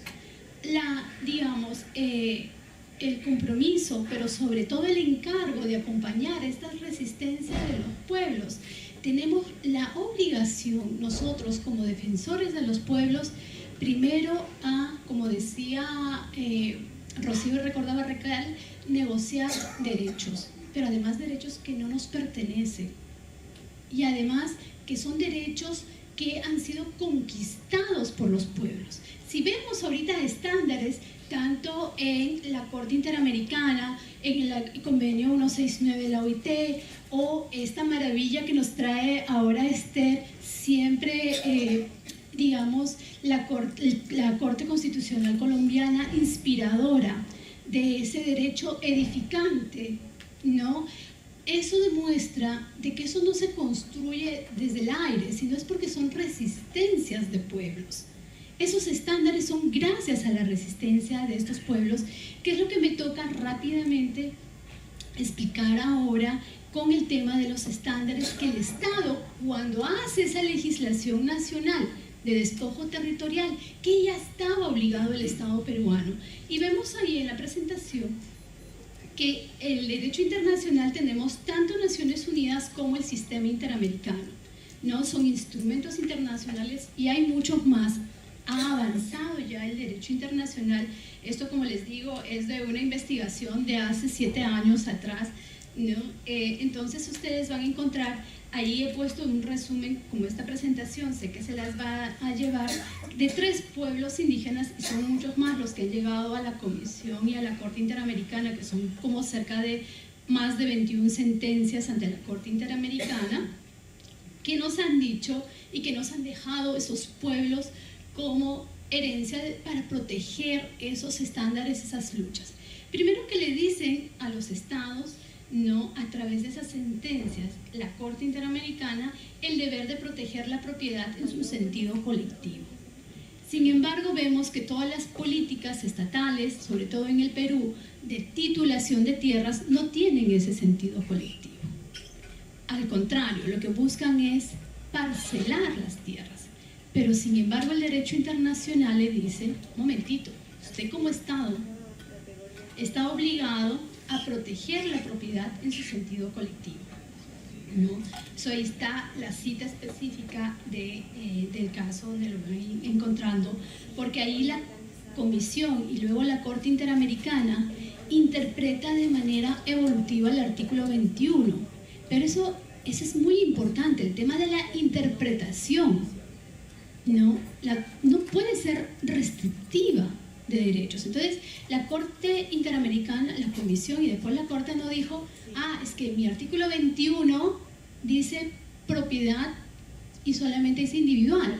Y ya nos recordaba, Marco, todo el recuento histórico, en qué contexto se daban los instrumentos internacionales, desde una ideología liberal, pero sin embargo, nuestra interpretación no puede ser restrictiva, porque existen principios, y sobre todo en el derecho internacional, como el Pacta Sunt Servanda, pero sobre todo el de principio pro homine, pro indígena, que no nos permite interpretar de manera restrictiva. Y la Corte, en el caso de Aguas Tigni, que es un caso que genera un antes y un después en las sentencias de la Corte Interamericana, acoge un instrumento nacional como la Constitución de Nicaragua para proteger la propiedad colectiva de los pueblos, en ese caso Aguas Tigni. El otro caso, el otro estándar es el deber de proteger la relación especial que tienen los pueblos con sus territorios. Y esto es fundamental, porque si a nosotros nos preguntan, y seguramente en la clase de Derecho, ¿qué es para ti propiedad?, inmediatamente nos ponemos la idea de que es una casa donde podemos vender o alquilar, hasta ahí. Pero quien desarrolla los contenidos de qué implica el derecho al territorio y esta relación especial, precisamente va a tener que ser cada pueblo, ¿no? En este caso, los pueblos que han llegado han dado su definición, pero existen muchos más pueblos que tienen una definición mayor de lo que es el territorio, mucho mayor, ¿no? Entonces hay que tener claro que las sentencias de la Corte Interamericana van a avanzar en la medida que los pueblos acuden a estas instancias para este intercambio de saberes, para ir aprendiendo también cómo los pueblos van definiendo el territorio, como ahora nos mostraba también Esther con esta decisión, es decir, cómo ir avanzando en la interpretación y en la construcción de la protección de los derechos de los pueblos. El otro estándar que el Estado tenía en ese momento de la legislación que hemos estado viendo de comienzo es el deber de delimitar, de marcar, titular territorio indígena.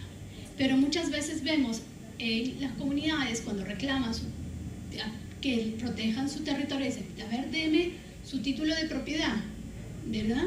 Y muchos, sobre todo los de la Amazonía, sabemos que hay grandes extensiones de territorios que no cuentan con un título.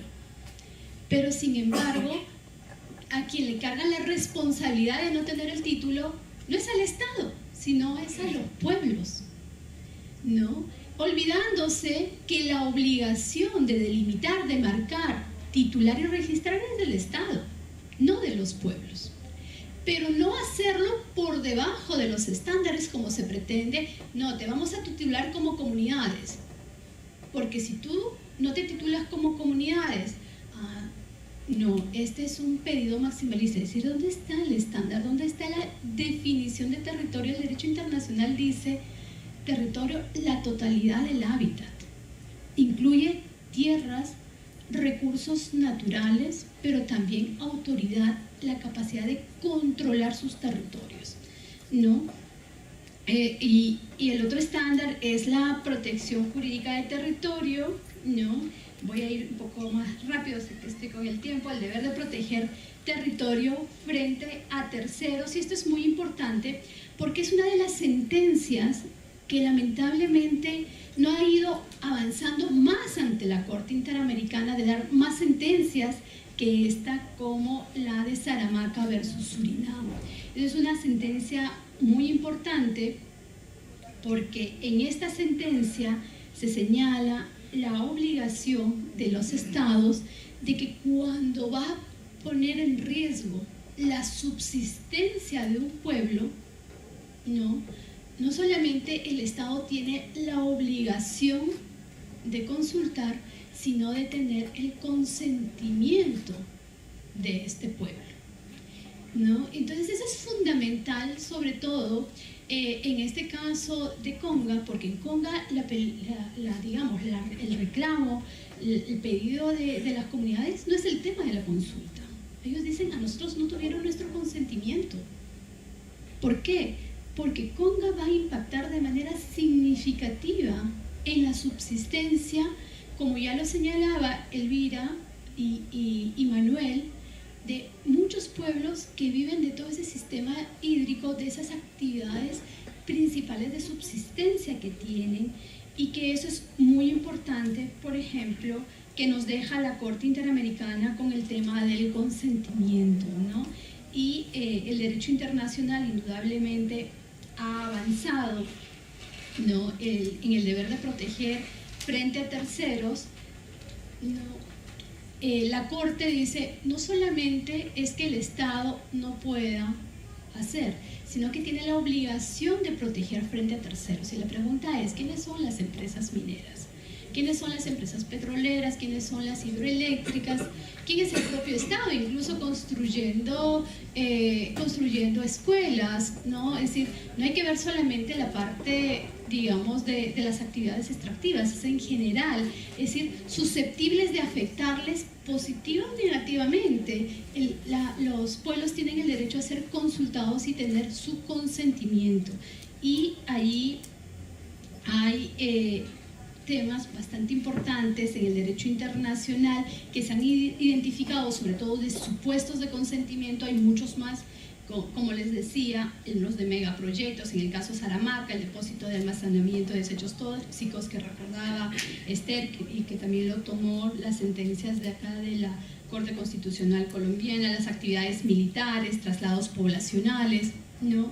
Entonces yo creo que es muy importante, y terminaba con esto de la prohibición de una interpretación restrictiva, porque parece que nos olvidamos de este estándar, muchos de los funcionarios, pero también muchos de los académicos, ¿no? Esta interpretación restrictiva de derechos, eso es un estándar, eso ya lo ha establecido en el 2001 la Corte Interamericana, diciendo, está prohibido una interpretación, ¿no? Prohíbe una interpretación restrictiva de derechos, ¿no? Y en ese sentido obliga que si no está en el convenio 169 estará en otro instrumento internacional, pero ahí tenemos nosotros la obligación de no reducir los derechos de los pueblos indígenas.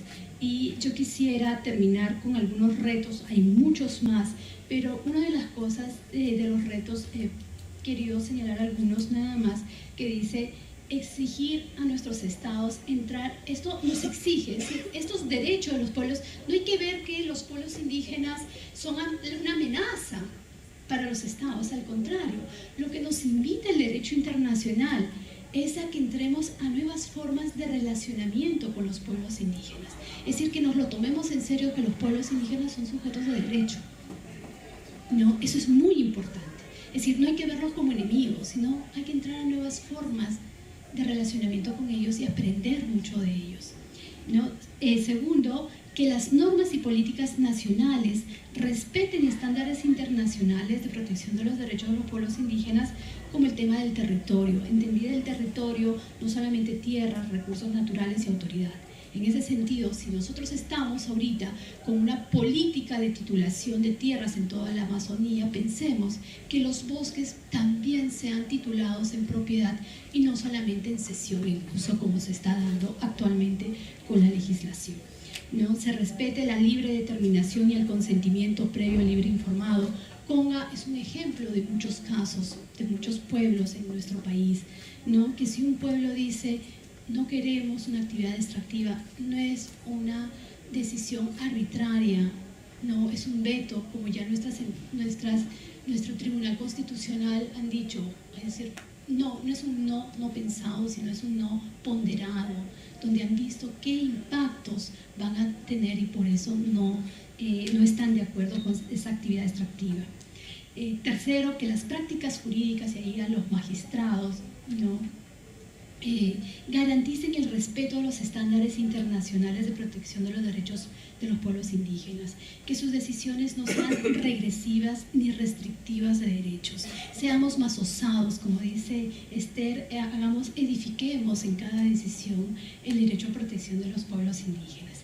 Y a los académicos, que las reflexiones y producciones académicas consideren a los pueblos como sujetos históricos con quienes podemos reconstruir nuestra historia. Ya decía acá Boaventura de Sousa, nosotros contamos una historia desde los vencedores, nos toca contar la historia desde los vencidos, y esa historia son los pueblos quienes tienen que contarlas, y la academia tiene que estar aliada con ellos. Bueno, muchísimas gracias, espero haber sido...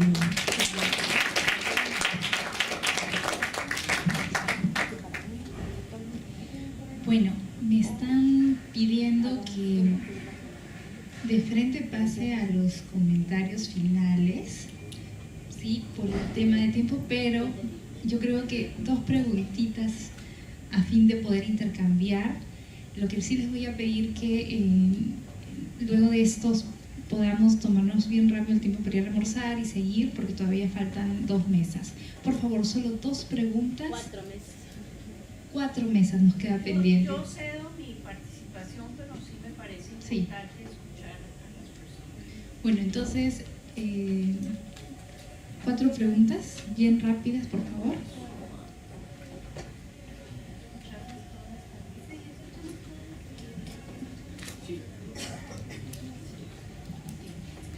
Con relación a la libre determinación de los pueblos, tiene que ver mucho con el territorio, y tuve la suerte de estar en la OEA en Washington y hablar a nombre de los indígenas, y ahí me dijeron, acá está prohibido hablar sobre la soberanía del territorio.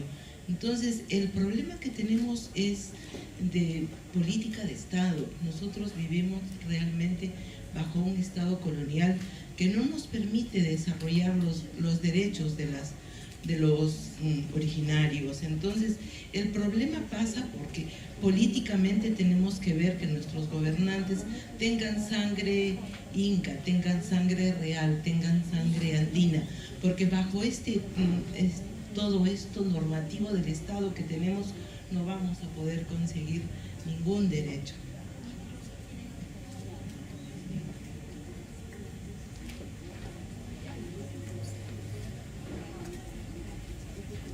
Sí, mis felicitaciones y agradecimiento por tremendo panel realmente. Yo quería preguntarle a Esther, ¿qué hacer para tener un tribunal constitucional como el que ustedes tienen? No nos pueden dar la fórmula. Y aquí hay un tema que tú has tocado y que es lo que tenemos que comenzar a trabajar también en el caso de Perú. Nosotros partimos de cosas que los propios indígenas no se reconocen como indígenas. En la Amazonía, por ejemplo, tenemos procesos en los que por los apellidos los identificamos, le decimos, tú vienes de un pueblo originario, indígena. No, te dicen, hay chispas. Y desde ahí ya comienza el problema.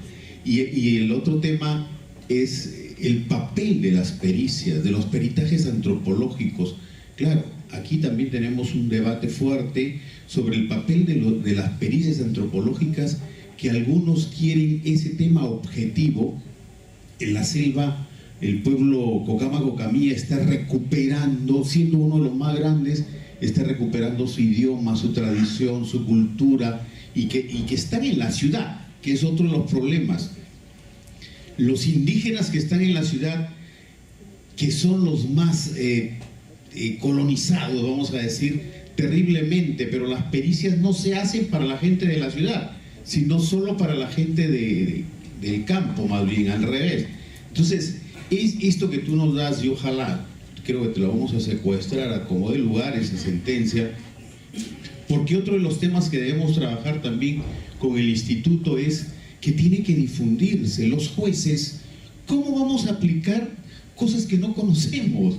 Que ni siquiera las hemos leído, no solo porque en la universidad no nos ayudan, nunca. Ahora felicito a San Marcos, mi alma mater, y ojalá que difundamos también esto, que todas las universidades incluyan el tema de los pueblos indígenas, que es un tema central, el tema de territorialidad, el tema de estas costumbres que se van perdiendo, ese dinamismo que hemos hablado el primer día de las culturas, tiene que pasar indudablemente por lo que Marco ha llamado, disculpe que lo tutee así, pero por lo que ha llamado este tema de una reinterpretación del propio pacto, del propio convenio, que lo estamos haciendo un fetiche, el convenio, pero lo leemos y textualmente queremos interpretarlo, y ese es parte del problema que tenemos que hacerlo. Ojalá que las ONG, las instituciones como el IDS, y por supuesto la cátedra de Zulma, de Raquel y de todos los que estamos en este tema, llegue a los lugares. Discúlpenme los limeños, pero Lima no tiene, claro, tiene otros problemas, pero no tiene la riqueza que la tenemos en provincias, donde se hace necesario, indispensable, capacitar jueces, fiscales, los propios docentes. Estamos impulsando en las universidades, los colegios de abogados, porque también tiene que ver todo este tema de cómo se defiende dentro del foro. Y yo comprometo a Zulma y a todo el equipo del IDS a que se difunda más esto. Muchísimas gracias, mil gracias, mil gracias. Bueno, a la doctora Esther Sánchez, ¿no?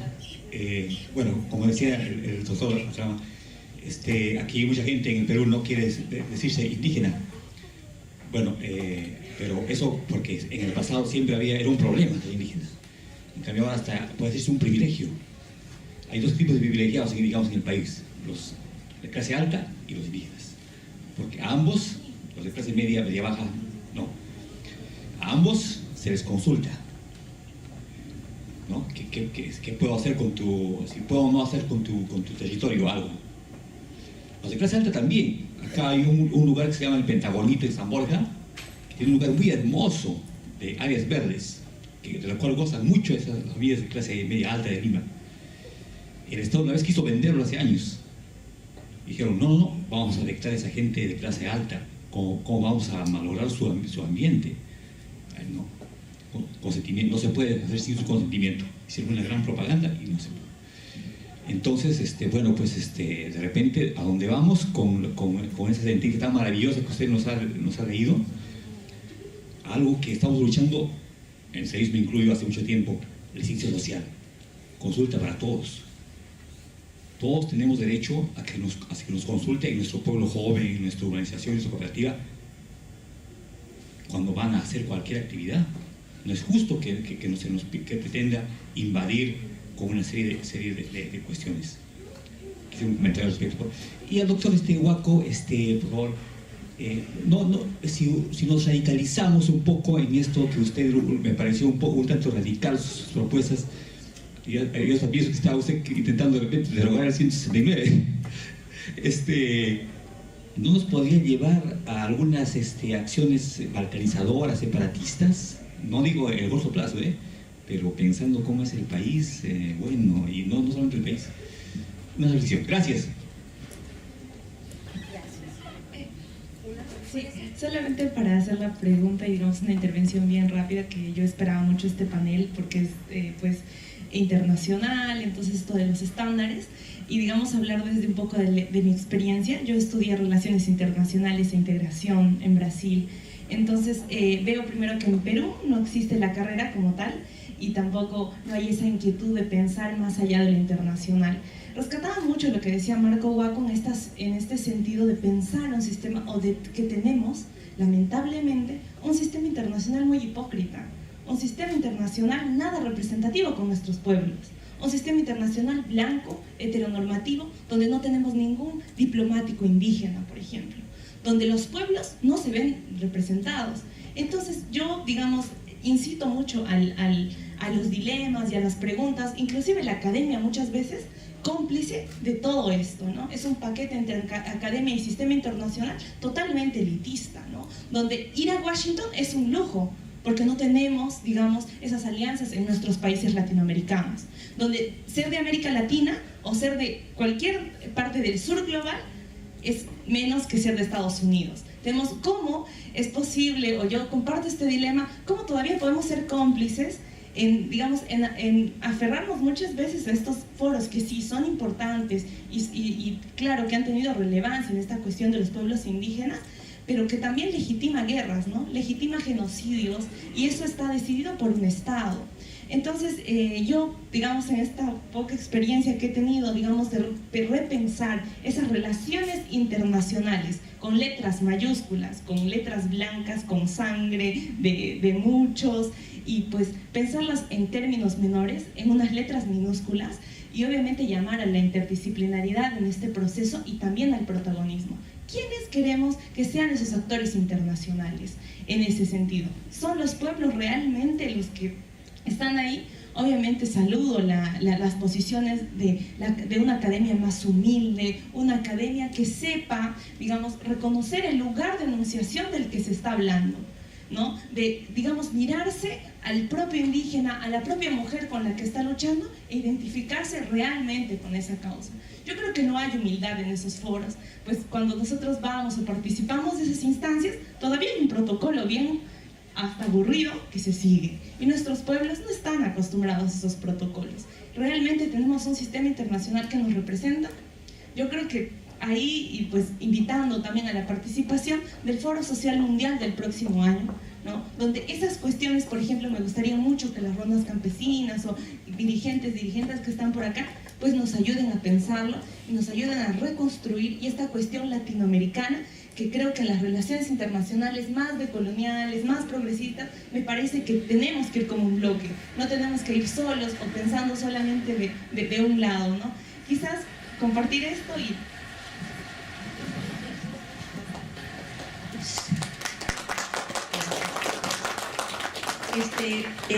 Primero me reconozco como una real paracaidista y me alegro de que mi antecesora haya hablado de la interdisciplinaridad. Yo soy psicóloga social y hablé en una primera ocasión. He vuelto al país después de estar 21, 22 años fuera. Tengo un doctorado en la Universidad de Texas y en el Instituto de Estudios Latinoamericanos, y mi trabajo tiene que ver con identidad. He vuelto al país y estoy, señores de Lima, en la periferia. Estoy en Arequipa. Somos amigos en Facebook, Marco. Entonces, ahí intercambiamos cosas, ¿no? El asunto es que el trabajo mío tiene que ver con identidad. Y antes de que pase a dar un recuento sucintísimo, porque no tengo público en Arequipa o en ninguna parte en el Perú, aparentemente, primero felicitar la altísima calidad de la mesa. Esther, estoy maravillada de cada una de sus presentaciones. Marco, me encanta el ángulo radical, fuerte. Zulma, los datos que aporta son una maravilla. ¿Qué hace una psicóloga social en un foro de derecho? Bueno, mi trabajo de hace más o menos 30 años tiene que ver con la evolución de la identidad social en el Perú. Un trabajo antropológico social donde describo 5 estadios de identidad social en el Perú, desde identidad india definida hasta identidad mestizo criolla anti-india. pero pasando por 3 estadios. Uno de ellos es intermedio, después de identidad india definida, identidad india defensiva, identidad india conflictiva, identidad india borrosa. Ahora, el asunto es que todos esos estadios de identidad social son un proceso por el cual lo psicológico realmente es político, es colonizado y continúa siendo colonizado en nuestro país.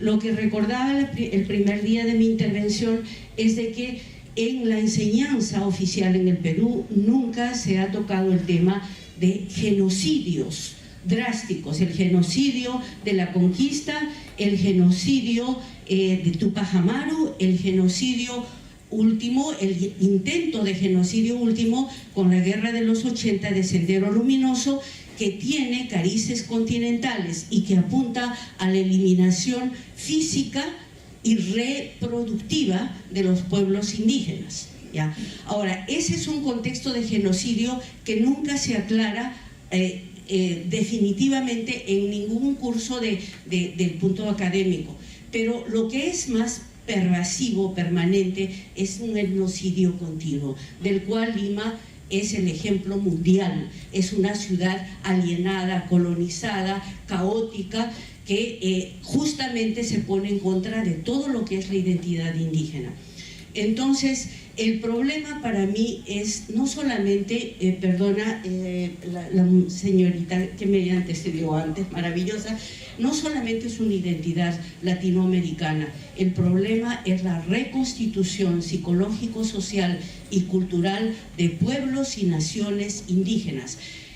85% de la población peruana, cerca de 92% de la población peruana tiene más de 85% de sangre indígena.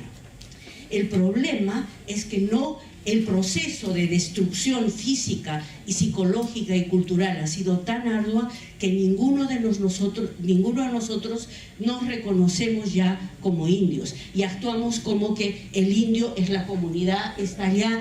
El problema de la transición de lo indígena, que tiene relación con territorio, con tradiciones, con usos y costumbres, es que al transformarlos, al migrar y progresar y desarrollar en la ciudad, perdemos territorio, perdemos control de tradiciones culturales, perdemos vinculaciones. Si se tratara de un país cualquiera, pequeñito, 3, 4 millones de habitantes del tamaño de Ica, esto no habría problema. Pero esto es un súper territorio cultural que va mucho más allá de los bordes del Perú como nación, Estado-nación. Entonces, la reconstitución de las naciones del antiguo Tahuantinsuyo tiene que ver con la recuperación de una identidad etnocultural, racial, de una civilización desarrollada en las Américas, y aunque parezca demasiado ambicioso, también con alusiones a la colonización y a la dinámica política mundial. Pero lo que yo les quería decir es que la reconstitución de los mestizos para trazar orígenes indígenas y decir, no es conmigo, es con los otros, con la gente de Conga y de Cajamarca, o la gente de las comunidades, o la gente de la selva, que es este problema territorial. Tiene que ver con nuestra propia alienación y la pérdida de nuestro propio piso como seres humanos, como civilización. Gracias, disculpen por todo esto, ¿no?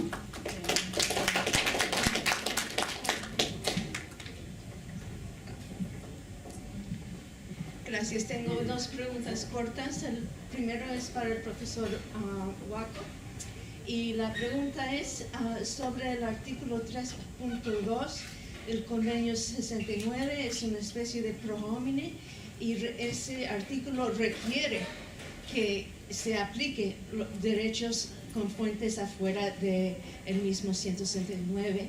Y quería saber cómo pensaba eso podía ayudar en actualizar el 169 con los otros derechos indígenas como el consentimiento que existen hoy. La segunda pregunta es sobre el artículo 16.2 del Convenio 169 y estoy muy interesada en saber ¿cuánto cree usted que el derecho al consentimiento frente al traslado es protegido por esa cláusula o si no es protegido? Y para la profesora Sánchez, usted mencionó algo importante y quería subrayarlo.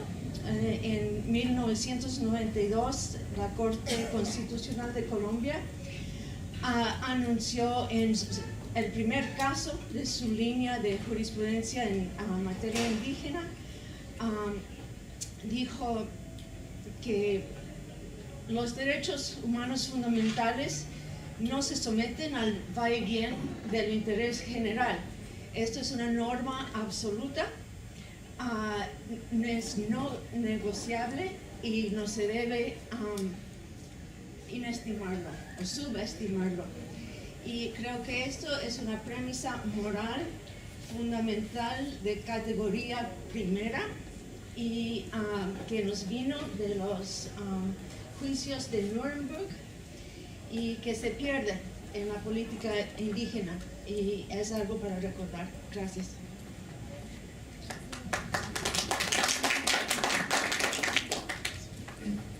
Una de las cosas y una de las conclusiones de la clase en San Marcos con mis estudiantes es que ahí hubo genocidio, ¿no? Pero somos lamentablemente todavía una sociedad muy hipócrita, ¿no? Para algunos no cometen delitos, cometen pecados, errores, ¿no? Las cosas hay que llamarlas como son. Y creo que ese es el reto, y el reto también es eso de la academia. Cómo empezar a reconstruir muchos temas, ¿no? A reconstruir nuestra historia. Tenemos mucha tarea y ahí los pueblos indígenas nos tienen que enseñar a cómo la academia también tiene que ir conduciéndose en trabajar teorías a los funcionarios públicos, cómo hacer mejor su quehacer cotidiano. Bueno, muchísimas gracias a todos.